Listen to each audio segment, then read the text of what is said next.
हो गए हुण ਪੈਡੀਗਰੀ एनालिसिस ਦੇ ਵਿੱਚ ਬੱਚੇ ਅੱਗੇ ਆ ਕਿ ਸਿੰਬਲਸ ਯੂਜ਼ ਕੀਤੇ ਜਾਂਦੇ ਆ। ਠੀਕ ਸੋ ਜੇਕਰ ਨਾਰਮਲ ਮੇਲ ਹੈ ਉਹਦੇ ਲਈ ਸਕੇਅਰ ਬਣਾਇਆ ਜਾਂਦਾ, ਨਾਰਮਲ ਫੀਮੇਲ ਵਾਸਤੇ ਸਰਕਲ ਬਣਾਇਆ ਜਾਂਦਾ। ਸੋ ਇਸ ਤਰੀਕੇ ਦੇ ਨਾਲ ਜਿਹੜਾ ਇਹ ਸਾਈਨ ਜਿਹੜਾ ਹੈਗਾ ਕਿਹਦੇ ਲਈ ਆ, ਸੈਕਸ ਅਨਸਪੈਸੀਫਾਈਡ ਹੈ, ਮਤਲਬ ਕਿ ਪਤਾ ਨਹੀਂ ਹੈ, ਦੱਸਿਆ ਨਹੀਂ ਹੈ ਇਹ ਮੇਲ ਹੈ ਕਿ ਫੀਮੇਲ ਹੈ। ਠੀਕ ਜੇਕਰ ਸਰਕਲ ਦੇ ਅੰਦਰ ਕਿਤੇ ਵੀ ਕ੍ਰੋਸ ਹੋਵੇ ਜਾਂ ਛੋਟਾ ਜਿਹਾ ਡਾਟ ਹੋਵੇ, ਇਹਦਾ ਮਤਲਬ ਕਿ ਉਹ ਇੰਡੀਵਿਜੂਅਲ ਜਿਹੜੇ ਆ ਉਹਨਾਂ ਨੂੰ ਡਿਜ਼ੀਜ਼ ਹੋਈ ਨਹੀਂ ਹੈ, but they are the carrier of the disease, ਹੈ ਨਾ। ਸੋ ਕੈਰੀਅਰ ਦਾ ਮਤਲਬ ਬੱਚੇ ਤੁਹਾਨੂੰ ਪਤਾ ਹੀ ਹੋਣਾ ਕਿ ਇਹ ਡਿਜ਼ੀਜ਼ ਅੱਗੇ ਲੈ ਕੇ ਜਾ ਸਕਦੇ ਆ, ਖੁਦ ਇਹਨਾਂ 'ਚ ਡਿਜ਼ੀਜ਼ ਅਪੀਅਰ ਨਹੀਂ ਕਰਦੀ, ਠੀਕ ਹੈ ਨਾ, ਪਰ ਇਹ ਅੱਗੇ ਪਾਸ ਔਨ ਕਰ ਸਕਦੇ ਆ ਡਿਜ਼ੀਜ਼ ਨੂੰ। ਓਕੇ, ਅੱਛਾ ਠੀਕ ਹੈ। ਸੋ ਇਹ ਜਿਹੜੇ ਹੈ ਜੇਕਰ ਸਕੇਅਰ ਨੂੰ ਹੀ ਡਾਰਕ ਕਰ ਦਿੱਤਾ ਤਾਂ ਉਹ ਹੋ ਗਿਆ ਮੇਲ ਅਫੈਕਟਡ, ਇਹਦਾ ਮਤਲਬ ਕਿ ਇਸ ਪਰਸਨ ਨੂੰ ਕੋਈ ਨਾ ਕੋਈ ਡਿਜ਼ੀਜ਼ ਹੈਗੀ ਹੈ ਮੈਨ ਨੂੰ। ਜੇਕਰ ਸਰਕਲ ਨੂੰ ਡਾਰਕ ਕਰ ਦਿੱਤਾ ਇਹਦਾ ਮਤਲਬ ਕਿ ਜਿਹੜੀ ਫੀਮੇਲ ਹੈਗੀ ਆ ਉਹਦੇ ਅੰਦਰ ਕੋਈ ਨਾ ਕੋਈ ਡਿਸਆਰਡਰ ਹੈ। ਫਿਰ ਕੀ ਕਰੀਦਾ, ਠੀਕ। ਸੋ ਇਹ ਪੇਰੈਂਟਸ ਹੈ, ਮੇਲ ਅਤੇ ਫੀਮੇਲ ਆਪਸ ਦੇ ਵਿੱਚ, ਠੀਕ ਹੈ, ਇਹਨਾਂ ਦੀ ਮੀਟਿੰਗ ਹੋ ਰਹੀ ਹੈ। ਇਹ ਹੋਰੀਜੈਂਟਲ ਲਾਈਨ ਦੇ ਨਾਲ ਸ਼ੋਅ ਕੀਤੇ ਜਾਂਦੇ ਆ, ਜਿਹੜੇ ਇਹਨਾਂ ਦੇ ਆਫਸਪ੍ਰਿੰਗਸ ਹੁੰਦੇ ਆ ਉਹ ਵਰਟੀਕਲ ਲਾਈਨ ਦੇ ਨਾਲ ਸ਼ੋਅ ਕੀਤੇ ਜਾਂਦੇ ਆ। ਸਮਝਦੇ ਪਿਓ ਗੱਲ ਨੂੰ, ਠੀਕ ਹੈ। ਸੋ ਦੂਸਰੀ ਗੱਲ, ਜਿਨ੍ਹਾਂ ਇਹਨਾਂ ਨੂੰ ਅਸੀਂ ਜਿਹੜੀਆਂ ਜਨਰੇਸ਼ਨਸ ਹੈਗੀਆਂ ਨੇ, ਪਹਿਲੀ ਜਨਰੇਸ਼ਨ, ਦੂਸਰੀ ਜਨਰੇਸ਼ਨ, ਹੈ ਨਾ, ਠੀਕ ਹੈ। ਸੋ ਇਹਨਾਂ ਨੂੰ ਅਸੀਂ ਕਿਸ ਤਰੀਕੇ ਦੇ ਨਾਲ ਰੋਮਨ ਨਿਊਮਰਲਸ ਦੇ ਵਿੱਚ ਲਿਖ ਸਕਦੇ ਹਾਂ ਹਰ ਇੱਕ ਜਨਰੇਸ਼ਨ ਨੂੰ, ਠੀਕ ਹੈ। ਸੋ ਨੰਬਰ 1, ਨੰਬਰ 2, ਠੀਕ ਹੈ। ਜਿਹੜੀਆਂ ਜਨਰੇਸ਼ਨਸ, ਪਹਿਲੀ ਜਨਰੇਸ਼ਨ, ਦੂਜੀ ਜਨਰੇਸ਼ਨ, ਇੱਦਾਂ ਹੀ ਇੱਥੋਂ ਅੱਗੇ ਇਹਨਾਂ ਦੇ ਵੀ ਬੱਚੇ ਪੈਦਾ ਹੋਣਗੇ, ਤੀਸਰੀ ਜਨਰੇਸ਼ਨ, ਠੀਕ ਹੈ ਜੀ। ਸੋ ਅਤੇ ਜਿਹੜੇ ਆਫਸਪ੍ਰਿੰਗਸ ਹੈਗੇ ਨੇ ਉਹਨਾਂ ਨੂੰ ਅਸੀਂ ਅਰੈਬਿਕ ਨਿਊਮਰਲਸ ਦੇ ਵਿੱਚ ਲਿਖ ਸਕਦੇ ਹਾਂ ਇਸ ਤਰੀਕੇ ਦੇ ਨਾਲ, 1 2, ਇਹ ਵਾਲਾ 1 2 ਇਹ ਅਰੈਬਿਕ ਹੁੰਦਾ, ਇਹ ਰੋਮਨ ਹੁੰਦਾ ਹੈ, ਠੀਕ ਹੈ। ਸੋ ਅਤੇ ਦੂਸਰੀ ਗੱਲ ਕਿ ਜਿਹੜੇ ਆਫਸਪ੍ਰਿੰਗਸ ਪੈਦਾ ਹੋਏ ਆ ਉਹਨਾਂ ਨੂੰ ਹਮੇਸ਼ਾ ਨੰਬਰ ਕਿਸ ਤਰੀਕੇ ਦੇ ਨਾਲ ਦੇਣਾ, ਲੈਫਟ ਟੂ ਰਾਈਟ ਤੋਂ, ਹੈ ਨਾ। ਮਤਲਬ ਜਦ ਪਹਿਲਾਂ ਇਹ ਆਫਸਪ੍ਰਿੰਗਸ ਜਿਹੜੇ ਇਹਨਾਂ ਨੂੰ 1 ਨੰਬਰ ਦੋਗੇ, ਇਹਨੂੰ 2, ਇਹਨੂੰ 3, ਇਸ ਤਰੀਕੇ ਦੇ ਨਾਲ ਲੈਫਟ ਟੂ ਰਾਈਟ ਵੱਲ ਜਾਣਾ ਹੈ ਜਦੋਂ ਆਫਸਪ੍ਰਿੰਗਸ ਦੀ ਨੰਬਰਿੰਗ ਕਰਨੀ ਹੈ, ਠੀਕ। ਸੋ ਜੇਕਰ ਮੇਲ ਅਤੇ ਫੀਮੇਲ ਦੇ ਵਿਚਕਾਰ ਸਿੰਗਲ ਲਾਈਨ ਹੈ, ਇੱਥੋਂ ਪਤਾ ਲੱਗ ਰਿਹਾ ਦੋਨਾਂ ਦੇ ਵਿਚਕਾਰ ਮੀਟਿੰਗ ਹੋ ਰਹੀ ਹੈ। ਡਬਲ ਲਾਈਨ ਹੈ, ਇਹਦਾ ਮਤਲਬ ਰਿਲੇਟਿਵਸ ਦੇ ਵਿਚਕਾਰ ਜਿਹੜੀ ਹੈ ਆਪਸ ਦੇ ਵਿੱਚ ਮੀਟਿੰਗ ਹੋ ਰਹੀ ਹੈ, ਦੋਨੋਂ ਬਹੁਤ ਜ਼ਿਆਦਾ ਰਿਲੇਟਡ ਹੈ ਇੱਕ ਦੂਸਰੇ ਦੇ ਨਾਲ, ਹੈ ਨਾ, ਠੀਕ ਹੈ। ਸੋ ਇਹ ਪੇਰੈਂਟਸ ਦਿਖਾਏ ਆ, ਉੱਪਰ ਥੱਲੇ ਆਫਸਪ੍ਰਿੰਗਸ ਦਿਖਾਏ ਹੈਗੇ ਆ। ਇਹਦੇ 'ਚ ਕੀ ਹੈ, ਪੇਰੈਂਟਸ ਹੈ, ਇੱਕ ਚਾਈਲਡ ਜਿਹੜਾ ਹੈਗਾ ਉਹਨਾਂ ਦਾ ਮੇਲ ਚਾਈਲਡ, ਪਤਾ ਨਾ ਸਕੇਅਰ ਮੇਲ ਦੇ ਲਈ ਆ, ਉਹ ਅਫੈਕਟਡ ਹੈ। ਜੇਕਰ ਇਸ ਤਰੀਕੇ ਦੇ ਨਾਲ ਹੋਵੇ, ਅੰਦਰ 5 ਹੋਵੇ, ਇਹਦੇ 'ਚ ਕੀ ਹੈ ਕਿ 5 ਅਨਅਫੈਕਟਡ ਆਫਸਪ੍ਰਿੰਗਸ ਪੈਦਾ ਹੋਏ ਆ। ਬਾਕੀ ਤੁਹਾਨੂੰ ਦੱਸਿਆ ਸੀ ਜੇਕਰ ਕ੍ਰੋਸ ਹੋਵੇ, ਸਰਕਲ ਹਾਫ ਡਾਰਕ ਹੋਵੇ, ਡਾਟ ਹੋਵੇ, ਕੈਰੀਅਰਸ ਹੈਗੇ ਨੇ, ਹੈ ਨਾ।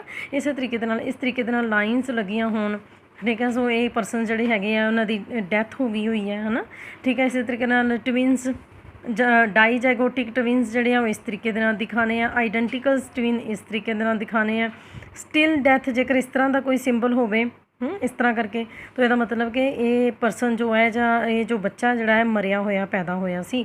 ਸੋ ਮਤਲਬ ਕਿ ਦੇਖੋ ਕਿੰਨੇ ਸਾਰੇ ਸਿੰਬਲਸ ਹੈ ਪੈਡੀਗਰੀ ਐਨਾਲਿਸਿਸ ਦੇ ਵਿੱਚ, ਫੈਮਿਲੀ ਟਰੀ ਦੇ ਵਿੱਚ ਬਹੁਤ ਸਾਰੇ ਸਿੰਬਲਸ ਯੂਜ਼ ਕੀਤੇ ਜਾਂਦੇ ਆ। ਹੁਣ ਜੇਕਰ ਤੁਹਾਨੂੰ ਕੋਈ ਐਗਜ਼ਾਮਪਲ ਦੇ ਦਿੱਤੀ ਜਾਂਦੀ ਹੈ ਜਾਂ ਫਿਰ ਤੁਹਾਨੂੰ ਕੋਈ ਪੈਡੀਗਰੀ ਜੋ ਐਨਾਲਿਸਿਸ ਕਰਨ ਦੇ ਲਈ ਤੁਹਾਨੂੰ ਫੈਮਿਲੀ ਟਰੀ ਦਿੱਤਾ ਜਾਂਦਾ, ਤੁਸੀਂ ਕਿਸ ਤਰੀਕੇ ਦੇ ਨਾਲ ਦੱਸੋਗੇ ਕਿ ਕਿਸ ਕਿਸਮ ਦਾ ਡਿਫੈਕਟ ਹੈ, ਕਿਸ ਤਰੀਕੇ ਦੇ ਨਾਲ ਅੱਗੇ ਪਾਸ ਔਨ ਹੋ ਰਿਹਾ। ਸੋ ਉਹਦੇ ਲਈ ਬੱਚੇ ਥੋੜ੍ਹੇ ਜਿਹੇ ਰੂਲਸ ਹੈ ਮੈਂ ਤੁਹਾਡੇ ਲਈ ਲਿਖ ਕੇ ਰੱਖੇ ਆ, ਬੁੱਕ ਤੋਂ ਪੜ੍ਹੋਗੇ ਤਾਂ ਤੁਹਾਨੂੰ ਕੁਝ ਸਮਝ ਨਹੀਂ ਆਉਣਾ, ਠੀਕ ਹੈ ਨਾ। ਕੋਈ ਵੀਡੀਓ ਵੀ ਦੇਖੋਗੇ ਤੁਹਾਨੂੰ ਛੇਤੀ ਸਮਝ ਨਹੀਂ ਆਉਣੀ ਹੈ, ਠੀਕ ਹੈ। ਸੋ ਇੱਥੇ ਸਮਝਣ ਦੀ ਕੋਸ਼ਿਸ਼ ਕਰੋ। ਦੇਖੋ 2 ਤਰ੍ਹਾਂ ਦੇ ਬੱਚੇ ਇਹਦੇ ਵਿੱਚ ਡਿਸਆਰਡਰ ਹੋ ਸਕਦੇ ਆ, ਇੱਕ ਆਟੋਸੋਮਲ, ਇੱਕ ਸੈਕਸ ਲਿੰਕਡ ਡਿਸਆਰਡਰਸ ਹੋ ਸਕਦੇ ਆ। ਹੁਣ ਮੈਂ ਨਹੀਂ ਦੱਸਣਾ ਆਟੋਸੋਮਸ ਕੌਣ ਹੈ, ਸੈਕਸ ਕ੍ਰੋਮੋਸੋਮਸ ਕੌਣ ਹੈ, ਠੀਕ ਹੈ ਨਾ। ਸੋ ਇਹਦੇ 'ਚ ਜੇਕਰ ਤੁਸੀਂ ਆਪਣਾ ਪਿੱਛੇ ਵੀ ਦੇਖੋ, ਜੇਕਰ ਅਸੀਂ ਟਾਈਪਸ ਦੇਖੀਏ ਜਾਂ ਫਿਰ ਮੋਡਸ ਦੇਖੀਏ ਪੈਡੀਗਰੀ ਐਨਾਲਿਸਿਸ ਦੇ ਵਿੱਚ, ਤਾਂ ਕਿੱਦਾਂ ਦੇ ਜਿਹੜੇ ਟ੍ਰੇਟਸ ਜਿਹੜੇ ਆ ਹੋ ਸਕਦੇ ਆ, ਹੈ ਨਾ। ਸੋ ਆਟੋਸੋਮਲ ਡੋਮੀਨੈਂਟ ਟ੍ਰੇਟ ਹੋ ਸਕਦਾ, ਆਟੋਸੋਮਲ ਰਿਸੈਸਿਵ ਟ੍ਰੇਟ ਹੋ ਸਕਦਾ, ਸੈਕਸ ਲਿੰਕਡ ਡੋਮੀਨੈਂਟ ਟ੍ਰੇਟ ਹੋ ਸਕਦਾ, ਸੈਕਸ ਲਿੰਕਡ ਰਿਸੈਸਿਵ ਟ੍ਰੇਟ ਹੋ ਸਕਦਾ, ਅਤੇ ਇੱਕ ਤੁਹਾਡੇ ਕੋਲ 5ਵਾਂ ਹੈ ਵਾਈ ਲਿੰਕਡ ਟ੍ਰੇਟਸ, ਹੈ ਨਾ, ਠੀਕ ਹੈ। ਸੋ ਆਟੋਸੋਮਲ ਡੋਮੀਨੈਂਟ ਟ੍ਰੇਟ ਜਿਹੜੇ ਹੋਣਗੇ, ਡੋਮੀਨੈਂਟ ਹੁਣ ਤੁਹਾਨੂੰ ਪਤਾ ਹੀ ਹੈ ਜਿਹੜਾ ਕਿ ਆਪਣਾ ਅਸਰ ਦਿਖਾਉਂਦਾ ਆਟੋਸੋਮਸ ਦੇ ਕਰਕੇ ਆ ਇਹ, ਹੈ ਨਾ, ਠੀਕ ਹੈ। ਸੋ ਇਹਦੇ ਵਿੱਚ ਕੀ ਹੈ ਕਿ ਇਹ ਡੋਮੀਨੈਂਟ ਟ੍ਰੇਟ ਉਦੋਂ ਆਏਗਾ ਕਿਸੇ ਜਨਰੇਸ਼ਨ 'ਚ ਜਦੋਂ ਉਹ ਹਰ ਜਨਰੇਸ਼ਨ ਦੇ ਵਿੱਚ ਤਾਂ ਭਾਵੇਂ ਨਾ ਵੀ ਆਵੇ ਪਰ ਕਿਸੇ ਨਾ ਕਿਸੇ ਇੱਕ ਜਨਰੇਸ਼ਨ 'ਚ ਜ਼ਰੂਰ ਆਵੇ, ਉਹਨੂੰ ਡੋਮੀਨੈਂਟ ਟ੍ਰੇਟ ਕਹਿੰਦੇ ਆ। ਰਿਸੈਸਿਵ ਟ੍ਰੇਟਸ ਜਿਹੜੇ ਹੈਗੇ ਆ ਉਹ ਹੋ ਸਕਦਾ ਕਿ ਇੱਕ ਜਨਰੇਸ਼ਨ 'ਚ ਆਉਣ, ਮੁੜ ਕੇ ਕਿਸੇ 2 ਜਨਰੇਸ਼ਨਸ ਦੇ ਵਿੱਚ ਨਾ ਆਉਣ, ਉਹ ਰਿਸੈਸਿਵ ਹੁੰਦੇ ਆ। ਇਹ ਰੂਲਸ ਹੈ, ਫਿਕਸ ਹੈ। ਸੈਕਸ ਲਿੰਕਡ ਡੋਮੀਨੈਂਟ ਟ੍ਰੇਟ ਕਿਹੜੇ ਹੁੰਦੇ ਆ? ਜ਼ਿਆਦਾ ਕਰਕੇ ਫੀਮੇਲਸ ਦੇ ਵਿੱਚ ਕਾਮਨ ਹੁੰਦੇ ਆ। ਰਿਸੈਸਿਵ ਟ੍ਰੇਟਸ ਮੇਲਸ ਦੇ ਵਿੱਚ ਕਾਮਨ ਹੁੰਦੇ ਆ। ਵਾਈ ਲਿੰਕਡ ਟ੍ਰੇਟ ਜਿਹੜੇ ਹੈਗੇ ਡਾਇਰੈਕਟਲੀ ਜਿਹੜਾ ਫਾਦਰ ਹੈ ਉਹਦੇ ਤੋਂ ਸਨ ਤੋਂ ਨੂੰ ਪਾਸ ਹੋ ਜਾਂਦੇ ਆ। ਇਸੇ ਤਰੀਕੇ ਦੇ ਨਾਲ ਤੁਸੀਂ ਉਹ ਭਾਵੇਂ ਭੁੱਲ ਵੀ ਜਾਓ, ਪਰ ਆਹ 3 ਮੇਨ ਰੂਲ ਜਿਹੜੇ ਆ ਤੁਸੀਂ ਜ਼ਰੂਰ ਯਾਦ ਰੱਖਣੇ ਆ। ਜਦੋਂ ਕਦੀ ਵੀ ਟ੍ਰੇਟ ਫਾਦਰ ਤੋਂ ਸਨ ਨੂੰ ਜਾਂਦਾ, ਇਹ ਹੁਣ ਤੁਹਾਨੂੰ ਸਿੰਬਲਸ ਤੋਂ ਪਤਾ ਲੱਗਣਾ, ਸਿੰਬਲਸ ਯਾਦ ਰੱਖਣੇ ਆ। ਫਾਦਰ ਤੋਂ ਸਨ ਨੂੰ ਜਦੋਂ ਵੀ ਟ੍ਰੇਟ ਜਾਏਗਾ ਨਾ ਤਾਂ ਬੱਚੇ ਉਹ ਆਟੋਸੋਮਲ ਟ੍ਰੇਟ ਹੋਏਗਾ, ਜਦ ਕਿ ਫਾਦਰ ਤੋਂ ਡਾਟਰ ਨੂੰ ਜਾਏਗਾ ਨਾ ਉਹ ਸੈਕਸ ਲਿੰਕਡ ਟ੍ਰੇਟ ਹੋਏਗਾ। ਕਿਉਂ? ਕਿਉਂਕਿ ਫੀਮੇਲ ਦੇ ਵਿੱਚ ਮਦਰ ਤੋਂ ਤਾਂ ਐਕਸ ਆਇਆ ਹੀ ਆਇਆ, ਪਰ ਉਹ ਫੀਮੇਲ ਕਿਉਂ ਹੈਗੀ ਹੈ? ਫਾਦਰ ਦੇ ਐਕਸ ਕ੍ਰੋਮੋਸੋਮ ਦੇ ਕਰਕੇ ਫੀਮੇਲ ਹੈ ਨਾ, ਸਮਝਦੇ ਪਏ ਹੋ? ਠੀਕ, ਸੋ ਇਸ ਕਰਕੇ ਫਾਦਰ ਤੋਂ ਡਾਟਰ ਨੂੰ ਜਾਏਗਾ ਤਾਂ ਸੈਕਸ ਲਿੰਕਡ ਹੋਏਗਾ, ਫਾਦਰ ਤੋਂ ਸਨ ਨੂੰ ਜਾਏਗਾ ਆਟੋਸੋਮਲ ਹੋਏਗਾ। ਠੀਕ, ਅੱਗੇ ਤੁਹਾਡੇ ਕੋਲ ਆ ਜਾਂਦਾ ਆਟੋਸੋਮਲ ਦੇ ਕੇਸ ਦੇ ਵਿੱਚ ਕੀ ਹੈਗਾ ਕਿ ਉਹ ਡੋਮੀਨੈਂਟ ਹੈ ਕਿ ਰਿਸੈਸਿਵ ਹੈ। ਮੈਂ ਤੁਹਾਨੂੰ ਪਹਿਲਾਂ ਹੀ ਦੱਸਿਆ, ਠੀਕ ਹੈ, ਵੀ ਮੰਨ ਲਓ 3 ਜਨਰੇਸ਼ਨਸ ਹੈ ਨਾ, ਸੋ ਤਿੰਨਾਂ ਵਿੱਚੋਂ ਇੱਕ ਕਿਸੇ ਨਾ ਕਿਸੇ ਜਨਰੇਸ਼ਨ 'ਚ ਤਾਂ ਜ਼ਰੂਰ ਉਹ ਟ੍ਰੇਟ ਆਉਣਾ ਚਾਹੀਦਾ, ਫਿਰ ਉਹ ਡੋਮੀਨੈਂਟ ਹੋਏਗਾ। ਠੀਕ ਹੈ, ਜੇਕਰ ਕਿਸੇ ਜਨਰੇਸ਼ਨ 'ਚ ਵੀ ਨਹੀਂ ਆ ਰਿਹਾ ਤਾਂ ਫਿਰ ਉਹ ਰਿਸੈਸਿਵ ਹੋਏਗਾ। ਸੈਕਸ ਲਿੰਕਡ ਹੈ ਨਾ, ਜ਼ਿਆਦਾ ਕਰਕੇ ਜਿਹੜੇ ਮੇਲ ਵਾਲੇ ਆ, ਮੋਸਟ ਆਫ ਦੈਮ ਜਿਹੜੇ ਮੇਲ ਵਾਲੇ ਆ ਉਹ ਰਿਸੈਸਿਵ ਹੋਣਗੇ। ਠੀਕ ਹੈ, ਜਿਵੇਂ ਫਾਦਰ ਤੋਂ ਡਾਟਰ ਨੂੰ ਜਾ ਰਹੇ ਆ ਅਤੇ ਡੋਮੀਨੈਂਟ ਹੋਣਗੇ। ਮੈਂ ਪਿੱਛੇ ਵੀ ਤੁਹਾਨੂੰ ਦੱਸਿਆ ਹੈਗਾ, ਜ਼ਿਆਦਾ ਕਰਕੇ ਮੇਲਸ ਜਿਹੜੇ ਹੁੰਦੇ ਆ ਉਹਨਾਂ ਦੇ ਵਿੱਚ ਸੈਕਸ ਲਿੰਕਡ ਰਿਸੈਸਿਵ ਟ੍ਰੇਟਸ ਹੁੰਦੇ ਆ, ਜਿਹੜੀਆਂ ਫੀਮੇਲਸ ਹੁੰਦੀਆਂ ਉਹਨਾਂ ਦੇ ਵਿੱਚ ਦਿਸ ਡੋਮੀਨੈਂਟ ਟ੍ਰੇਟਸ ਹੁੰਦੇ ਆ। ਕਿਉਂਕਿ ਫੀਮੇਲਸ ਦੇ ਕੋਲ 2 ਐਕਸ ਕ੍ਰੋਮੋਸੋਮਸ ਹੁੰਦੇ ਆ ਨਾ, ਮੇਲ ਦੇ ਕੋਲ ਇੱਕੋ ਹੀ ਐਕਸ ਕ੍ਰੋਮੋਸੋਮ ਹੁੰਦਾ। ਅੱਗੇ ਜਾ ਕੇ ਵੀ ਅਸੀਂ ਕੁਝ ਜੈਨੇਟਿਕ ਡਿਸਆਰਡਰ ਪੜ੍ਹਨੇ ਆ, ਇਸੇ ਬੇਸਿਸ ਦੇ ਉੱਤੇ ਪੜ੍ਹਨੇ ਆ। ਇਹ ਬੁੱਕ ਦੇ ਵਿੱਚੋਂ ਹੀ ਤੁਹਾਡੀ ਐਗਜ਼ਾਮਪਲ ਬੱਚੇ ਲਈ ਹੋਈ ਹੈ। ਹੁਣ ਆ ਕੇ ਤੁਹਾਡੇ ਕੋਲ ਆਟੋਸੋਮਲ ਡੋਮੀਨੈਂਟ ਟ੍ਰੇਟਸ ਆ ਨਾ, ਠੀਕ ਹੈ, ਮੇਲ ਲਿਆ ਅਫੈਕਟਡ ਹੈ, ਫੀਮੇਲ ਅਫੈਕਟਡ ਹੈ, ਸਰਕਲ ਫੀਮੇਲ ਦੇ ਨਹੀਂ ਹੈ ਨਾ, ਇੱਥੇ ਫੀਮੇਲ ਅਫੈਕਟਡ ਹੈ, ਉਹਨੂੰ ਕੋਈ ਡਿਜ਼ੀਜ਼ ਹੋਈ ਪਈ ਹੈ ਨਾ। ਠੀਕ ਹੈ, ਮੇਲ ਨੋਰਮਲ ਹੈ, ਠੀਕ, ਮੈਰਿਜ ਹੋ ਗਈ ਹੈ, ਅੱਗੋਂ ਜਿਹੜੇ ਬੱਚੇ ਪੈਦਾ ਹੋਣਗੇ ਵਰਟੀਕਲ ਲਾਈਨਸ ਦੇ ਨਾਲ ਜਿਹੜੇ ਦਿਖਾਏ ਹੋਏ ਆ ਉਹ ਹੀ ਉਹਨਾਂ ਦੇ ਬੱਚੇ ਹੈ। ਦੇਖੋ ਲੈਫਟ ਹੈਂਡ ਸਾਈਡ ਤੋਂ ਉਹਨਾਂ ਨੂੰ ਨੰਬਰ ਦਿੱਤਾ ਹੋਇਆ, ਇਹੀ ਗੱਲ ਕਹੀ ਸੀ 1 2 3, ਇਹ ਉਹਨਾਂ ਦਾ ਬੱਚਾ ਨਹੀਂ ਹੈ, ਇਹਦੀ ਮੈਰਿਜ ਹੋਣ ਲੱਗੀ ਹੈ ਬਾਹਰੋਂ ਕਿਸੇ ਇੰਡੀਵਿਜੂਅਲ ਦੇ ਨਾਲ, ਇੱਦਾਂ ਹੀ ਇਹਦੀ ਮੈਰਿਜ ਹੋਣ ਲੱਗੀ ਹੈ ਬਾਹਰੋਂ ਕਿਸੇ ਇੰਡੀਵਿਜੂਅਲ ਦੇ ਨਾਲ। ਸੋ ਇਹ ਇਹਨਾਂ ਦੇ ਬੱਚੇ ਪੈਦਾ ਹੋਏ ਵਰਟੀਕਲ ਲਾਈਨਸ ਦੇ ਨਾਲ ਸ਼ੋ ਕੀਤੇ, ਨੋਰਮਲ ਲੜਕੀ ਪੈਦਾ ਹੋਈ ਹੈ। ਹੁਣ ਇਹ ਡਿਫੈਕਟਡ ਹੈ, ਡੋਮੀਨੈਂਟ ਹੈ, ਸੋ ਨੈਚੁਰਲੀ ਫਿਰ ਇਹਦਾ ਮਤਲਬ ਇਹਦਾ ਜੀਨੋਟਾਈਪ ਕੀ ਹੋਏਗਾ? ਠੀਕ ਹੈ ਨਾ, ਕੈਪੀਟਲ ਏ ਸਮਾਲ ਏ ਹੋ ਸਕਦਾ। ਇਹ ਰਿਸੈਸਿਵ ਹੈ, ਮੇਲ ਜ਼ਿਆਦਾ ਕਰਕੇ ਰਿਸੈਸਿਵ ਹੁੰਦੇ, ਸਮਾਲ ਏ ਹੋਏਗਾ, ਹੈ ਨਾ। ਅੱਛਾ, ਹੁਣ ਇਹਦਾ ਮਤਲਬ ਕਿ ਜਿਸ ਵੀ ਬੱਚੇ ਦੇ ਵਿੱਚ, ਠੀਕ ਹੈ, ਹੁਣ ਅੱਛਾ ਇਹ ਕੀ ਸੀ? ਸਰਕਲ ਕਿਤੇ ਲਈ ਸੀਗਾ? ਫੀਮੇਲ ਦੇ ਲਈ ਸੀਗਾ ਨਾ। ਜਨਰੇਸ਼ਨਸ ਦੇ ਵਿੱਚ ਅਫੈਕਟਡ ਕੌਣ ਹੋਇਆ? ਮੇਲ, ਠੀਕ ਹੈ ਨਾ। ਸੋ ਮਦਰ ਤੋਂ, ਠੀਕ ਹੈ, ਜਿਹੜਾ ਸਨ ਹੈ ਉਹ ਅਫੈਕਟਡ ਹੋ ਗਿਆ। ਠੀਕ ਹੈ, ਫੀਮੇਲਸ ਨੋਰਮਲ ਸੀ, ਸਮਾਲ ਏ ਆ ਗਿਆ, ਫਿਰ ਅੱਗੇ ਇੱਕ ਮੇਲ ਨੋਰਮਲ ਆ ਗਿਆ, ਠੀਕ ਹੈ ਨਾ, ਅਤੇ ਇੱਕ ਫੀਮੇਲ ਜਿਹੜੀ ਹੈਗੀ ਆ ਉਹ ਅਫੈਕਟਡ ਆ ਗਈ ਹੈ। ਨੈਚੁਰਲੀ ਅਫੈਕਟਡ ਦੇ ਵਿੱਚ, ਠੀਕ ਹੈ, ਕੀ ਜੀਨੋਟਾਈਪ ਹੋਏਗਾ? ਕੈਪੀਟਲ ਏ ਸਮਾਲ ਏ, ਕਿਉਂਕਿ ਡੋਮੀਨੇਟਿੰਗ ਜੀਨ ਹੋਣੀ ਚਾਹੀਦੀ ਹੈ ਨਾ। ਨੋਰਮਲਸ ਦੇ ਵਿੱਚ ਸਾਰੇ ਸਮਾਲ ਏ ਆਏ। ਅੱਗੇ ਸਾਰੇ ਜਿਹੜੇ ਬੱਚੇ ਪੈਦਾ ਹੋਏ ਸਾਰੇ ਨੋਰਮਲ ਪੈਦਾ ਹੋਏ, ਨੈਚੁਰਲੀ ਸਾਰਿਆਂ ਦੇ ਅੰਦਰ ਕਿਹੜਾ ਜੀਨੋਟਾਈਪ ਆਉਣਾ? ਸਮਾਲ ਏ। ਸੋ ਇਸ ਤਰੀਕੇ ਦੇ ਨਾਲ ਅਸੀਂ ਪਤਾ ਕਰ ਸਕਦੇ ਹਾਂ ਕਿ ਕਿਹਨੂੰ ਡਿਫੈਕਟ ਸੀਗਾ ਅਤੇ ਕਿੱਦਾਂ ਸੀ। ਬਾਕੀ ਤੁਸੀਂ ਆਟੋਸੋਮਲ ਰਿਸੈਸਿਵ ਟ੍ਰੇਟ ਪੜ੍ਹਨਾ, ਸਮਝਦੇ ਪਏ ਹੋ। ਇਸੇ ਤਰੀਕੇ ਦੇ ਨਾਲ ਤੁਹਾਨੂੰ ਇੱਕ ਹੋਰ ਐਗਜ਼ਾਮਪਲ ਮੈਂ ਨਿਕਾਲੀ ਹੈ, ਤੁਹਾਡੀ ਫਿਊਜ਼ਡ ਈਅਰ ਲੋਬਸ ਹੈ ਨਾ। ਜੇਕਰ ਤੁਸੀਂ ਕਲਾਸ ਦੇ ਵਿੱਚ ਹੁੰਦੇ ਤਾਂ ਤੁਹਾਨੂੰ ਮੈਂ ਜ਼ਰੂਰ ਕਹਿਣਾ ਸੀ ਕਿ ਸਾਰੇ ਬੱਚੇ ਆਪਣੇ ਕੰਨ ਪਕੜ ਕੇ ਦੇਖੋ। ਤੁਸੀਂ ਦੇਖਿਆ ਹੋਣਾ ਕਈਆਂ ਦੇ ਕੰਨ ਤਾਂ ਬਿਲਕੁਲ ਇੱਦਾਂ ਨਾਲ ਜੁੜੇ ਹੁੰਦੇ ਹੈ ਨਾ, ਆ ਇੱਥੋਂ ਦੀ, ਠੀਕ ਹੈ, ਥੱਲੋਂ ਤਾਂ, ਪਰ ਕਈਆਂ ਦੇ ਕੰਨ ਜਿਹੜੇ ਸਕਿਨ ਦੇ ਨਾਲ ਨਹੀਂ ਜੁੜੇ ਹੁੰਦੇ ਹੈ, ਗੱਲ ਦੀ ਸਕਿਨ ਦੇ ਨਾਲ, ਹੈ ਨਾ। ਸੋ ਫਿਊਜ਼ਡ ਈਅਰ ਲੋਬਸ ਜਿਹੜੀਆਂ ਹੈਗੀਆਂ ਨੇ ਉਹ ਪ੍ਰੋਜੈਨੀ ਦੇ ਵਿੱਚ ਅਪੀਅਰ ਕੀਤੀਆਂ ਕਿਹਦੇ ਕਰਕੇ? ਰਿਸੈਸਿਵ ਜੀਨ ਦੇ ਕਰਕੇ। ਕਹਿੰਦਾ ਪੋਸੀਬਲ ਜੀਨੋਟਾਈਪ ਕੱਢੋ ਫੈਮਿਲੀ ਮੈਂਬਰਸ ਦਾ, ਤੁਹਾਨੂੰ ਪੈਡੀਗਰੀ ਦਿੱਤਾ ਹੋਇਆ, ਇਹਦੇ ਵਿੱਚ ਤੁਸੀਂ ਮੈਂਬਰਸ ਦਾ ਜੀਨੋਟਾਈਪ ਦੱਸਣਾ ਹੈ। ਠੀਕ, ਸੋ ਇੱਕ ਤੁਹਾਨੂੰ ਬੱਚੇ ਫੈਮਿਲੀ ਟਰੀ ਦਿਖਾਇਆ ਹੋਇਆ ਹੈ ਨਾ। ਸੋ ਇਹਦੇ ਵਿੱਚ ਜਿਹੜਾ ਮੇਲ ਹੈ ਉਹ ਅਫੈਕਟਡ ਹੈ, ਠੀਕ ਹੈ। ਸੋ ਫੀਮੇਲ ਜਿਹੜੀ ਹੈਗੀ ਆ ਨੋਰਮਲ ਹੈ। ਸੋ ਕੈਪੀਟਲ ਏ ਸਮਾਲ ਏ, ਮੰਨ ਲਓ ਉਹਦਾ ਜੀਨੋਟਾਈਪ ਉਹਦਾ ਸਮਾਲ ਏ ਹੈ ਨਾ। ਠੀਕ, ਹੁਣ ਜਦੋਂ ਇਹਨਾਂ ਦੇ ਬੱਚੇ ਪੈਦਾ ਹੋਏ 1 2 3 4, ਇਹਦੇ ਵਿੱਚ ਫੀਮੇਲ ਜਿਹੜੀ ਡਾਟਰ ਪੈਦਾ ਹੋਈ ਉਹ ਕੀ ਹੈ? ਅਫੈਕਟਡ ਹੈ, ਠੀਕ ਹੈ। ਬਾਕੀ ਬੱਚੇ ਜਿਹੜੇ ਹੈਗੇ ਆ ਉਹ ਨੋਰਮਲ ਪੈਦਾ ਹੋਏ, ਨੋਰਮਲ ਦੇ ਨਾਲ ਮੈਰਿਜ ਹੋਈ, ਅੱਗੇ ਵੀ ਨੋਰਮਲ ਜਨਰੇਸ਼ਨ ਪੈਦਾ ਹੋਈ ਹੈ ਨਾ। ਸੋ ਹੁਣ ਇਹਦੇ ਵਿੱਚ ਕੀ ਹੈ? ਠੀਕ, ਤੁਹਾਨੂੰ ਇਹ ਸਮਝਾਇਆ ਸੀ ਕਿ ਜਦੋਂ ਕਦੀ ਵੀ, ਠੀਕ ਹੈ ਨਾ, ਫਾਦਰ ਤੋਂ ਡਾਟਰ ਨੂੰ ਟ੍ਰੇਟ ਜਾਏਗਾ ਉਹ ਆਟੋਸੋਮਲ ਹੋਏਗਾ। ਪਹਿਲੀ ਗੱਲ ਇਹੀ ਤੁਹਾਨੂੰ ਰੂਲਸ ਦੇ ਵਿੱਚ ਮੈਂ ਸਮਝਾਇਆ ਨਾ, ਜਦੋਂ ਕਦੀ ਵੀ ਫਾਦਰ ਤੋਂ ਡਾਟਰ ਨੂੰ ਕੋਈ ਵੀ ਟ੍ਰੇਟ ਜਾਏਗਾ ਉਹ ਆਟੋਸੋਮਲ ਹੋਏਗਾ। ਇਸ ਕਰਕੇ ਇਹ ਆਟੋਸੋਮਲ ਰਿਸੈਸਿਵ ਜਿਹੜੀ ਹੈਗੀ ਆ ਟ੍ਰੇਟ ਹੈ ਨਾ। ਠੀਕ। ਦੂਸਰੀ ਗੱਲ, ਟ੍ਰੇਟ ਜਿਹੜਾ ਹੈਗਾ ਹਰ ਜਨਰੇਸ਼ਨ ਦੇ ਵਿੱਚ ਅਪੀਅਰ ਕੀਤਾ। ਤੁਹਾਨੂੰ ਦੱਸਿਆ ਸੀਗਾ ਜਿਹੜਾ ਟ੍ਰੇਟ ਹਰ ਜਨਰੇਸ਼ਨ ਦੇ ਵਿੱਚ ਅਪੀਅਰ ਕਰੇਗਾ, ਠੀਕ ਹੈ ਨਾ, ਉਹ ਕੀ ਹੁੰਦਾ, ਡੋਮੀਨੈਂਟ ਹੁੰਦਾ ਹੈ ਨਾ। ਠੀਕ ਹੈ। ਸੋ ਇਹਦਾ ਮਤਲਬ ਇਹ ਆਟੋਸੋਮਲ ਡੋਮੀਨੈਂਟ ਟ੍ਰੇਟ ਹੈਗਾ। ਠੀਕ ਹੈ। ਸੋ ਇਹ ਰੂਲਸ ਨੂੰ ਕਦੀ ਨਹੀਂ ਭੁੱਲਣਾ। ਫਾਦਰ ਤੋਂ ਸਨ ਨੂੰ ਜਾਏਗਾ, ਆਟੋਸੋਮਲ ਹੋਏਗਾ। ਅੱਛਾ ਸੋਰੀ, ਇਹ ਫਾਦਰ ਤੋਂ ਡਾਟਰ ਨੂੰ ਕਿਹਾ ਸੀ ਨਾ, ਇਹ ਸੈਕਸ ਲਿੰਕਡ ਟ੍ਰੇਟ ਹੈਗਾ। ਸੱਚ, ਫਾਦਰ ਤੋਂ ਡਾਟਰ ਨੂੰ ਜਿਹੜਾ ਜਾਏਗਾ ਸੈਕਸ ਲਿੰਕਡ ਹੋਏਗਾ, ਯਾਦ ਰੱਖਣਾ। ਠੀਕ ਹੈ। ਸੋ ਕੋਈ ਟ੍ਰੇਟ ਭਾਵੇਂ 3 ਜਨਰੇਸ਼ਨਸ ਦੇ ਵਿੱਚੋਂ ਦੀ ਕਿਸੇ ਇੱਕ ਜਨਰੇਸ਼ਨ ਦੇ ਵਿੱਚ ਆਵੇ, ਉਹ ਡੋਮੀਨੇਟਿੰਗ ਹੈਗਾ। ਠੀਕ। ਜ਼ਿਆਦਾ ਕਰਕੇ ਜਿਹੜੇ ਸੈਕਸ ਲਿੰਕਡ ਟ੍ਰੇਟ ਹੈਗੇ ਆ ਉਹ ਮੇਲ ਦੇ ਵਿੱਚ ਰਿਸੈਸਿਵ ਹੁੰਦੇ ਆ। ਠੀਕ ਹੈ। ਸੋ ਫਾਦਰ ਤੋਂ ਡਾਟਰ ਨੂੰ ਜਾ ਰਿਹਾ, ਇਸ ਕਰਕੇ ਡੋਮੀਨੇਟਿੰਗ ਉਹ ਠੀਕ ਹੈ। ਫਾਦਰ ਤੋਂ ਡਾਟਰ ਨੂੰ ਜਾ ਰਿਹਾ ਨਾ, ਇਸ ਕਰਕੇ ਡੋਮੀਨੇਟਿੰਗ ਟ੍ਰੇਟ ਹੈ, ਸਮਝ ਗਏ। ਪਰ ਸੈਕਸ ਲਿੰਕਡ ਟ੍ਰੇਟ ਹੈ, ਇਹ ਆਟੋਸੋਮਲ ਟ੍ਰੇਟ ਨਹੀਂ ਹੈ। ਸੋ ਇਸ ਤਰੀਕੇ ਦੇ ਨਾਲ ਅਸੀਂ ਜਿਹੜਾ ਟ੍ਰੇਟਸ ਹੈਗਾ ਨਾ ਉਹਦੇ ਬਾਰੇ 'ਚ ਪੜ੍ਹ ਸਕਦੇ ਹਾਂ। ਅੱਗੇ ਤੁਹਾਡੇ ਕੋਲ ਆ ਜਾਂਦਾ ਟੌਪਿਕ ਜੈਨੇਟਿਕ ਡਿਸਆਰਡਰਸ ਆ ਜਾਂਦੇ ਹੈ ਪੈਡੀਗਰੀ ਐਨਾਲਿਸਿਸ ਤੋਂ ਬਾਅਦ। ਠੀਕ ਹੈ। ਸੋ ਬਹੁਤ ਸਾਰੇ ਜੈਨੇਟਿਕ ਡਿਸਆਰਡਰਸ ਹੈ। ਇਹਨੂੰ 2 ਕੈਟਾਗਰੀਜ਼ ਦੇ ਵਿੱਚ ਉਹਨਾਂ ਨੇ ਵੰਡਿਆ, ਮੈਂਡੀਨੀਅਨ ਡਿਸਆਰਡਰਸ ਹੈ ਅਤੇ ਕ੍ਰੋਮੋਜ਼ੋਮਲ ਡਿਸਆਰਡਰਸ ਹੈ ਨਾ। ਕਿਉਂਕਿ ਤੁਹਾਨੂੰ ਪਤਾ ਕਿ ਮੈਂਡਲ ਜਿਹੜਾ ਸੀਗਾ ਉਹਦੀ ਸਟੱਡੀ ਅਲੱਗ ਤਰੀਕਿਆਂ ਦੇ ਨਾਲ ਸੀ, ਪਰ ਉਹੀ ਫਿਰ ਵੀ ਮੈਂਡੀਨੀਅਨ ਜਿਹੜੇ ਡਿਸਆਰਡਰਸ ਹੈ ਉਹ ਕਿਹਦੇ ਕਰਕੇ ਹੋ ਸਕਦੇ ਆ, ਇੱਕ ਜੀਨ ਦੇ ਵਿੱਚ ਆਲਟਰਨੇਸ਼ਨ ਜਾਂ ਫਿਰ ਮਿਊਟੇਸ਼ਨਸ ਦੇ ਕਰਕੇ ਹੋ ਸਕਦੇ ਆ ਅਤੇ ਆਫਸਪ੍ਰਿੰਗਸ ਨੂੰ ਅੱਗੇ ਟਰਾਂਸਫਰ ਹੁੰਦੇ ਰਹਿੰਦੇ ਆ। ਇਹ ਅਸੀਂ ਫੈਮਿਲੀ ਦੇ ਵਿੱਚ ਟਰੇਸ ਵੀ ਕਰ ਸਕਦੇ ਹਾਂ, ਫਿਰ ਉਹਦੀ ਕਿਹਦੀ ਮਦਦ ਦੇ ਨਾਲ, ਪੈਡੀਗਰੀ ਐਨਾਲਿਸਿਸ ਦੀ ਮਦਦ ਦੇ ਨਾਲ। ਸੋ ਬਹੁਤ ਸਾਰੇ ਮੈਂਡੀਨੀਅਨ ਡਿਸਆਰਡਰਸ ਹੈ, ਉਹਦੇ ਵਿੱਚ ਤੁਹਾਡੇ ਕੋਲ ਸਭ ਤੋਂ ਪਹਿਲਾਂ ਆ ਗਿਆ ਹੀਮੋਫੀਲੀਆ। ਠੀਕ ਹੈ। ਸਭ ਤੋਂ ਪਹਿਲਾਂ ਜੋ ਡਿਸਆਰਡਰ ਹੈ ਉਹ ਕੀ ਹੈ, ਹੀਮੋਫੀਲੀਆ। ਠੀਕ ਹੈ। ਸੋ ਇਹ ਬਲੱਡ ਦੇ ਵਿੱਚ ਇੱਕ ਤਰ੍ਹਾਂ ਦਾ ਡਿਫੈਕਟ ਹੈ। ਇਹਦੇ 'ਚ ਕੀ ਹੋ ਜਾਂਦਾ ਕਿ ਬਲੱਡ ਦੀ ਕਲੋਟਿੰਗ ਨਹੀਂ ਹੋ ਪਾਉਂਦੀ। ਜੇਕਰ ਇੱਕ ਛੋਟੀ ਜਿਹੀ ਕੱਟ ਵੀ ਲੱਗ ਜਾਏ ਜਾਂ ਕੋਈ ਇੰਜਰੀ ਹੋ ਜਾਏ ਤਾਂ ਇੱਦਾਂ ਦੇ ਜਿਹੜੇ ਪੇਸ਼ੈਂਟਸ ਹੁੰਦੇ ਆ ਨਾ ਹੀਮੋਫੀਲਿਕ, ਉਹਨਾਂ ਦਾ ਕੰਟੀਨਿਊਸਲੀ ਬੋਡੀ ਦੇ ਵਿੱਚੋਂ ਦੀ ਬਲੱਡ ਦੀ ਲੋਸ ਹੁੰਦੀ ਰਹਿੰਦੀ ਹੈ। ਇਹ ਵੀ ਸੈਕਸ ਲਿੰਕਡ ਟ੍ਰੇਟਸ ਹੈ। ਇਹਦੇ 'ਚ ਹੀਮੋਫੀਲੀਆ ਦੇ ਲਈ ਜੀਨ ਸੈਕਸ ਕ੍ਰੋਮੋਸੋਮਸ ਦੇ ਉੱਤੇ ਪ੍ਰੈਜ਼ੈਂਟ ਹੋਏਗੀ। ਕਿਹਦੇ ਕਰਕੇ ਹੋ ਰਿਹਾ, ਬਿਲਕੁਲ ਸੌਖਾ, ਕੋਈ ਔਖੀ ਗੱਲ ਨਹੀਂ ਹੈਗੀ ਕਿ ਹੀਮੋਫੀਲੀਆ ਐਚ ਤੋਂ ਹੈ ਨਾ। ਸੋ ਐਚ, ਸਮਾਲ ਐਚ ਜਿਹੜਾ ਹੈਗਾ ਐਕਸ ਕ੍ਰੋਮੋਸੋਮਸ ਦੇ ਉੱਤੇ ਇਹ ਜੀਨ ਪ੍ਰੈਜ਼ੈਂਟ ਹੁੰਦੀ ਹੈ, ਜਿਹਦੇ ਕਰਕੇ ਕਿ ਇਹ ਡਿਜ਼ੀਜ਼ ਹੁੰਦੀ। ਐਕਚੁਅਲੀ ਹੁੰਦਾ ਕੀ ਹੈ ਕਿ ਇਹ ਜਿਹੜੀ ਡਿਜ਼ੀਜ਼ ਹੈ ਇਹ ਪ੍ਰੋਟੀਨ ਸਿੰਥਸਿਸ ਨਹੀਂ ਹੋਣ ਦਿੰਦੀ। ਠੀਕ ਆ। ਸੋ ਇਸ ਜੀਨ ਦੇ ਵਿੱਚ ਕੋਈ ਡਿਫੈਕਟ ਹੋਏਗਾ, ਇਹ ਪ੍ਰੋਟੀਨ ਸਿੰਥਸਿਸ ਨਹੀਂ ਹੋਣ ਦੇਗਾ, ਜਿਹਦੇ ਕਰਕੇ ਕਿ ਪੇਸ਼ੈਂਟ ਦੀ ਬਲੱਡ ਕਲੋਟਿੰਗ ਜਿਹੜੀ ਆ ਉਹ ਨਹੀਂ ਹੋ ਪਾਉਂਦੀ। ਇਹਨੂੰ ਬਲੀਡਰਸ ਡਿਜ਼ੀਜ਼ ਵੀ ਕਿਹਾ ਜਾਂਦਾ। ਠੀਕ। ਇਹਦੀ ਜੇਕਰ ਤੁਸੀਂ ਇਨਹੈਰੀਟੈਂਸ ਪੜ੍ਹਨੀ ਹੈ ਤਾਂ ਇਹਦੇ ਵਿੱਚ ਤੁਹਾਨੂੰ ਕੀ, ਅਸੀਂ ਜੇਕਰ ਇੱਕ ਪੇਰੈਂਟਸ ਲੈ ਲੈਂਦੇ ਹਾਂ, ਠੀਕ ਹੈ, ਮੰਨ ਲਓ ਅਸੀਂ ਪੇਰੈਂਟਸ ਲੈ ਰਹੇ ਹਾਂ ਨੋਰਮਲ ਫੀਮੇਲ, ਇਹ ਤੁਹਾਨੂੰ ਲੈਣਾ ਆਉਣਾ ਚਾਹੀਦਾ ਵੀ ਕਿਸ ਤਰੀਕੇ ਦੇ ਨਾਲ ਤੁਸੀਂ ਇਹਨਾਂ ਦਾ ਜੀਨੋਟਾਈਪ ਲੈਣਾ। ਠੀਕ ਹੈ। ਤਾਂ ਹੀਮੋਫਿਲਿਕ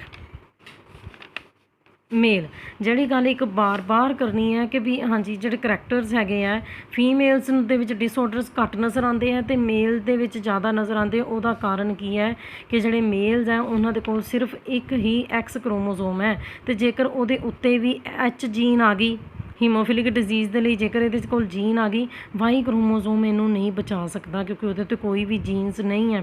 ਸੋ ਹੀਮੋਫਿਲਿਕ ਮੇਲ ਹੋਏਗਾ ਤਾਂ ਫਿਰ ਅਸੀਂ ਜੀਨਸ ਕੀ ਲੈਣੀਆਂ, ਐਕਸ ਵਾਈ, ਸਿਰ ਦੇ ਉੱਤੇ ਐਚ ਕਿਉਂਕਿ ਇਹ ਹੀਮੋਫਿਲਿਕ ਹੈ, ਵਾਈ ਨੋਰਮਲ ਫੀਮੇਲ ਹੈ, ਦੋਨੋਂ ਐਕਸ ਕ੍ਰੋਮੋਜ਼ੋਮ ਦੇ ਉੱਤੇ ਕੁਛ ਨਹੀਂ ਲੈਣਾ। ਬਸ 1-2 ਗੱਲਾਂ ਹਮੇਸ਼ਾ ਯਾਦ ਰੱਖਣੀਆਂ, ਫੀਮੇਲਸ ਜਾਂ ਤਾਂ ਕੀ ਹੋਣਗੀਆਂ ਨੋਰਮਲ, ਜਾਂ ਫਿਰ ਹੀਮੋਫਿਲਿਕ, ਜਾਂ ਫਿਰ ਕੈਰੀਅਰ। ਹਮੇਸ਼ਾ ਇਹ ਯਾਦ ਰੱਖਣਾ। ਅੱਗੇ ਇਹਦੀਆਂ ਹੋਰ ਕਰੋਸਿਸ ਵੀ ਤੁਹਾਨੂੰ ਆਉਣੀਆਂ ਨੇ, ਠੀਕ ਹੈ, ਉਹ ਤੁਸੀਂ ਆਪ ਕਰਨੀਆਂ। ਫੀਮੇਲਸ ਕੀ ਹੋ ਸਕਦੀਆਂ, ਇੱਥੇ ਮੈਂ ਲਿਖ ਦਿੰਦੀ ਹਾਂ, ਤੁਸੀਂ ਇਹਨੂੰ ਧਿਆਨ ਦੇ ਨਾਲ ਦੇਖ ਲੈਣਾ। ਜਾਂ ਤਾਂ ਫੀਮੇਲਸ ਨੋਰਮਲ ਹੁੰਦੀਆਂ, ਜਾਂ ਫਿਰ ਫੀਮੇਲਸ ਕੀ ਹੁੰਦੀਆਂ, ਕੈਰੀਅਰ। ਠੀਕ ਹੈ। ਜਦੋਂ ਉਹਦੇ ਇੱਕ ਐਕਸ ਕ੍ਰੋਮੋਜ਼ੋਮ ਦੇ ਉੱਤੇ ਐਚ ਆ ਤਾਂ ਫੀਮੇਲ ਹੀਮੋਫਿਲਿਕ ਨਹੀਂ ਹੈ। ਮੇਲ ਦੇ ਐਕਸ ਕ੍ਰੋਮੋਜ਼ੋਮ ਦੇ ਉੱਤੇ ਐਚ ਆ ਗਿਆ ਤਾਂ ਮੇਲ ਹੀਮੋਫਿਲਿਕ ਹੈ, ਬਟ ਫੀਮੇਲਸ ਹੀਮੋਫਿਲਿਕ ਨਹੀਂ ਹੋ ਸਕਦੀਆਂ ਕਿਉਂਕਿ ਉਹਦੇ ਕੋਲ ਇੱਕ ਐਕਸ ਕ੍ਰੋਮੋਜ਼ੋਮ ਨੋਰਮਲ ਹੈ ਹਜੇ ਤੱਕ। ਅਤੇ ਜਾਂ ਫਿਰ ਫੀਮੇਲਸ ਕੀ ਹੋਣਗੀਆਂ, ਹੀਮੋਫਿਲਿਕ। ਕਦੋਂ, ਜਦੋਂ ਉਹਨਾਂ ਦੇ ਦੋਨੋਂ ਐਕਸ ਕ੍ਰੋਮੋਜ਼ੋਮ ਦੇ ਉੱਤੇ ਐਚ ਆ ਜਾਏਗਾ ਉਦੋਂ ਹੋਣਗੀਆਂ ਹੀਮੋਫਿਲਿਕ। ਫੀਮੇਲਸ ਦਾ ਹਮੇਸ਼ਾ ਇਹੀ ਕੇਸ ਰਹਿਣਾ।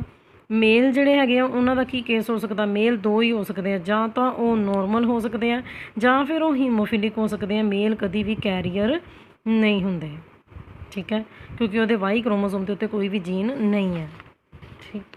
ਹੁਣ ਇਹਦੇ 'ਚ ਕੀ ਬਣਾ ਲੈਣਾ, ਗੈਮੀਟਸ ਬਣ ਗਏ XX, XH ਅਤੇ Y। ਠੀਕ ਹੈ। F1 ਜਨਰੇਸ਼ਨ ਦੇ ਵਿੱਚ ਹੁਣ ਕ੍ਰੋਸ ਕਰਵਾਉਣਾ ਜਦੋਂ ਇਸ ਐਕਸ ਨੂੰ ਇਸ ਐਕਸ ਦੇ ਨਾਲ XXH। ਠੀਕ ਹੈ।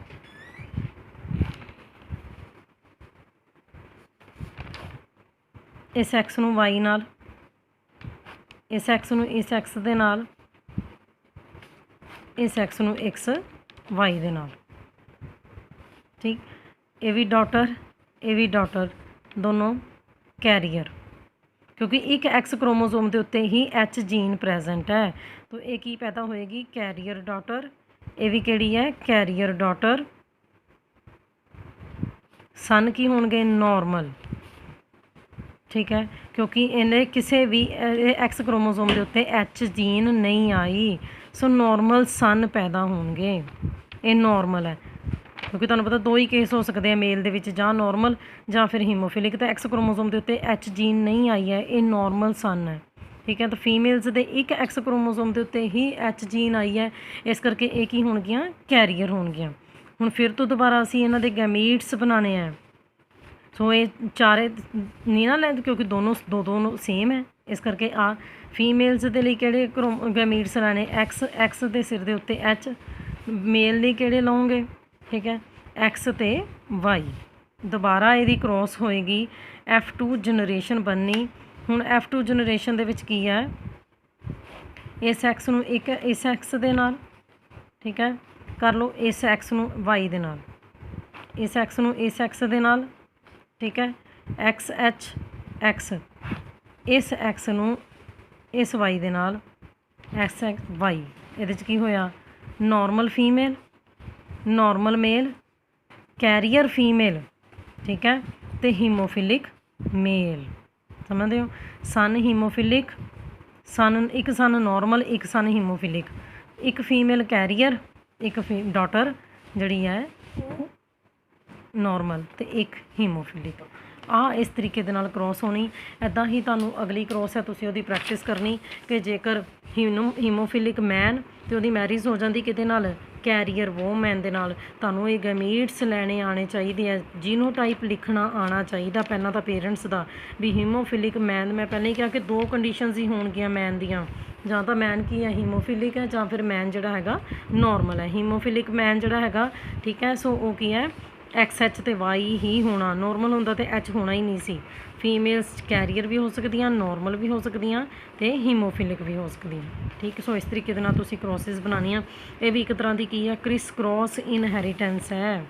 ਠੀਕ, ਜੋ ਕਰਵਾਈ ਹੋਈ ਹੈ ਤੁਹਾਨੂੰ ਪਿੱਛੇ, ਇਹਨੂੰ ਜਿਗ ਜੈਗ ਪੈਟਰਨ ਆਫ ਇਨਹੈਰੀਟੈਂਸ ਵੀ ਕਹਿੰਦੇ ਆ, ਹੈ ਨਾ। ਠੀਕ ਹੈ, ਸੋ ਇੱਥੇ ਦੇਖਿਆ ਸੀ ਤੁਸੀਂ, ਕੋਈ ਵੀ ਫੀਮੇਲ ਜਿਹੜੀ ਹੈ ਉਹ ਨੋਰਮਲ ਸੀ, ਪਰ ਫਿਰ ਵੀ ਜਿਹੜੀਆਂ ਡਾਟਰਸ ਜਿਹੜੀਆਂ ਸੀਗੀਆਂ ਉਹ ਕੀ ਪੈਦਾ ਹੋਈਆਂ? ਕੈਰੀਅਰ। ਠੀਕ, ਹਿਸਟਰੀ ਕੀ ਹੈ ਇਹਦੇ ਪਿੱਛੇ? ਜੋ ਇੰਗਲੈਂਡ ਦੀ ਕੁਈਨ ਵਿਕਟੋਰੀਆ ਜਿਹੜੀ ਸੀ, ਉਹ ਕੀ ਸੀ? ਕੈਰੀਅਰ ਸੀ ਇਸ ਡਿਜ਼ੀਜ਼ ਦੇ ਲਈ।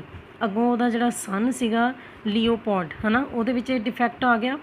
ਸੋ ਉਹਦੇ 'ਚ ਕੀ ਸੀ? ਉਹਦੇ ਜਿਹੜੇ ਐਨਸੈਸਟਰਸ ਸੀਗੇ ਕੁਈਨ ਵਿਕਟੋਰੀਆ ਦੇ, ਉਹਨਾਂ ਦੇ ਅੰਦਰ ਇਹ ਡਿਜ਼ੀਜ਼ ਪਾਈ ਗਈ ਸੀ।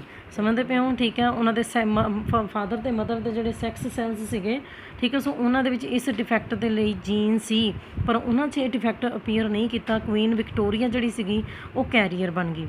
ਲੀਓਪੋਲਡ ਜਿਹੜਾ ਸੀਗਾ, ਠੀਕ ਹੈ, ਸੋ ਉਹ ਸਰਵਾਈਵ ਕੀਤਾ। ਉਹਦੇ ਅੱਗੋਂ ਜਿਹੜੀ ਬੇਟੀ ਪੈਦਾ ਹੋਈ ਉਹ ਵੀ ਕੀ ਹੋਈ? ਬਣ ਗਈ ਕੈਰੀਅਰ। ਸੋ ਇਸ ਤਰੀਕੇ ਦੇ ਨਾਲ ਸਪੇਨ ਅਤੇ ਰਸ਼ੀਆ ਦੇ ਵਿੱਚ ਵੀ ਬਾਅਦ ਵਿੱਚ ਇਹ ਡਿਜ਼ੀਜ਼ ਫੈਲ ਗਈ ਸੀ, ਜਦੋਂ ਵਿਕਟੋਰੀਆ ਫੈਮਲੀਜ਼ ਦੀਆਂ ਜਿਹੜੀਆਂ ਦੋ ਡਾਟਰਸ ਸੀਗੀਆਂ ਨਾ, ਉਹਨਾਂ ਦੀ ਮੈਰਿਜ ਜਿਹੜੀ ਸੀਗੀ ਉਹ ਸਪੇਨ ਅਤੇ ਰਸ਼ੀਅਨ ਫੈਮਲੀਜ਼ ਦੇ ਨਾਲ ਹੋ ਗਈ।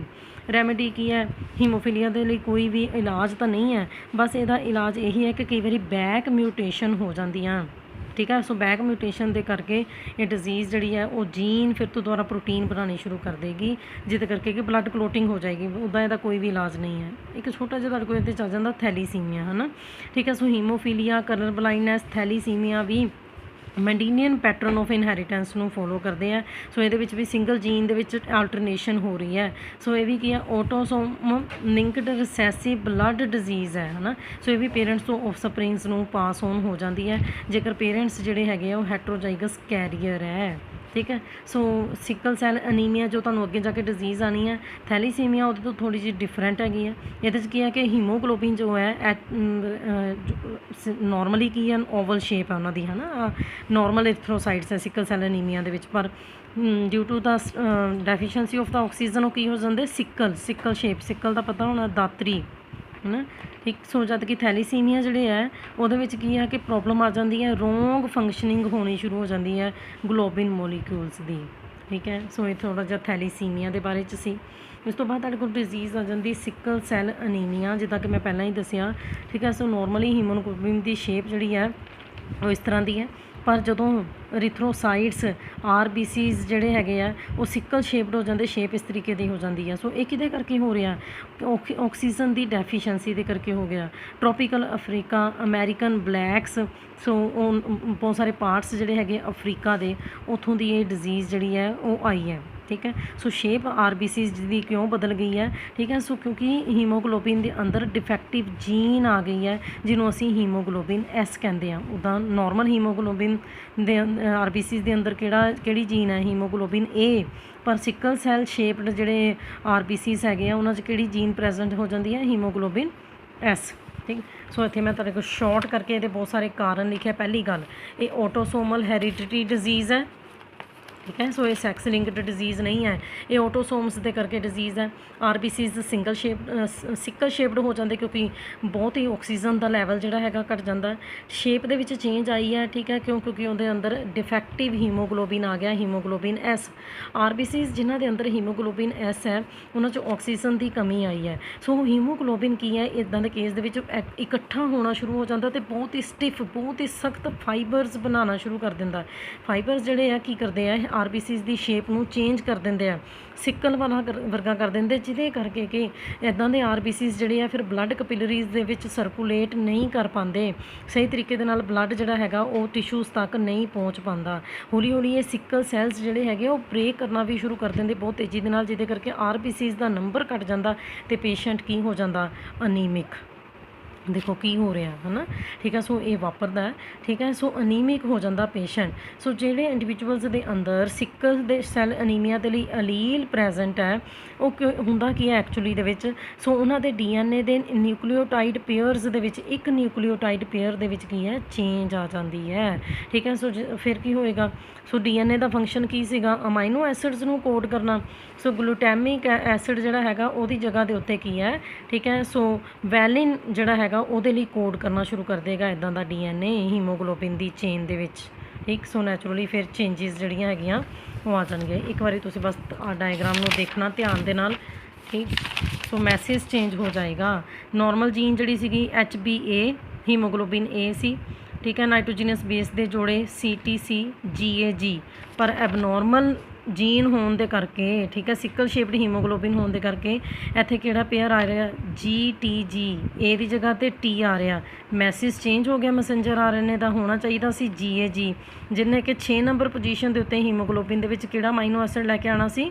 ਗਲੂਟੈਮਿਕ ਐਸਿਡ। ਮੈਸੇਜ ਬਣ ਗਿਆ GUG, ਜਿਹਦੇ ਕਰਕੇ ਕਿ ਗਲੂਟੈਮਿਕ ਐਸਿਡ ਦੀ ਥਾਂ 'ਤੇ ਪੋਲੀਪੈਪਟਾਈਡ ਚੇਨ ਦੇ ਵਿੱਚ ਅਮਾਈਨੋ ਐਸਿਡ ਆ ਗਿਆ ਵੈਲਿਨ, ਜਿਹਦੇ ਕਰਕੇ ਕਿ ਸਾਰੀ ਪ੍ਰੋਟੀਨ ਸਿੰਥੇਸਿਸ ਬਦਲ ਜਾਣੀ ਹੈ।